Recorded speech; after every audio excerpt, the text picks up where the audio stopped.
What would you say if I told you that our government has recently voted to stop feeding some of the hungry in America?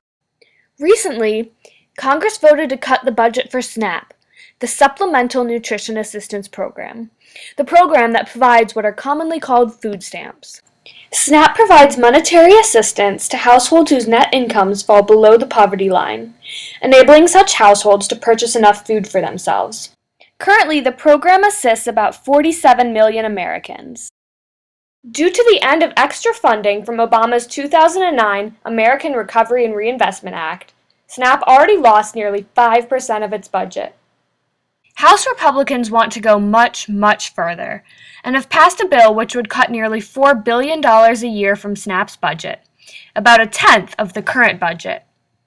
The Senate voted to cut only about $410 million from the budget. Vastly less, but the effects of this cut will still be felt by millions of Americans.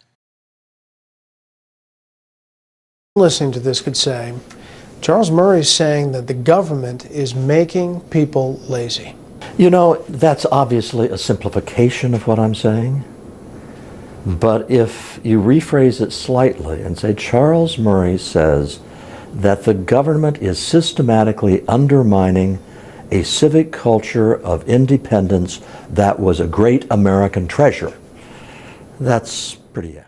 Many conservatives see good reason for cutting the funding of SNAP. They claim, first of all, that it's an ineffective program. According to one conservatively biased researcher, it's hard to know whether food stamps end food insecurity. Furthermore, they claim that participation in SNAP may cause government dependency.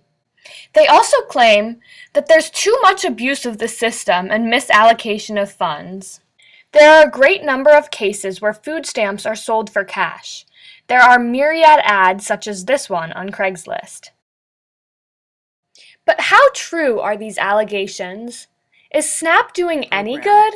Often depicted as a drain on the economy, studies have shown that those on food stamps actually helped create an economic stimulus. A USDA study found that for every $5 in new SNAP benefits generates a total of $9.20 in community spending. Contrary to the arguments against SNAP, it has actually been found that SNAP is not only an effective way of reducing hunger and poverty, but also benefits the entire American economy.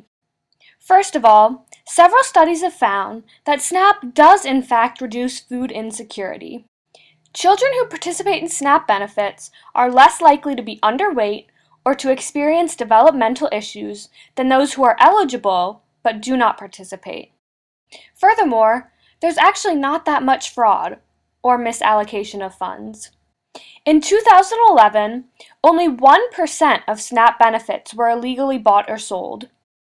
In the same year, only 2% of SNAP households had income above the poverty line, which reveals how rare the misallocation of SNAP funds is. Furthermore, SNAP stimulates economic activity. For every $1 of SNAP funds that are given, about $1.50 is generated in economic activity. But what would happen to SNAP if Republicans were to pass their cuts? It's very important. You know, it's a lot of us don't have anywhere to go and anything to eat. We have seen more and more families come in with their food stamps even, cut or taken off. As we meet with agencies, they're telling us, people are calling us, they're desperate to get on our list, but you don't have a whole lot more food to send us, so how are we going to meet this need? The House bill would deny food assistance to approximately 3.8 million people in its first year. The bill would make eligibility requirements to get SNAP much more stringent. It would make it much more difficult for adults without jobs to receive benefits, even in times of economic recession. More than 1 in 4 American children will be negatively impacted by these cuts. Overall, it seems that the negative impacts of the cuts greatly outweigh the few drawbacks of the Supplemental Nutrition Assistance Program. I propose that instead of cutting the budget, Congress should focus on further reducing fraud within the system or raise the national minimum wage so that fewer working families need SNAP benefits.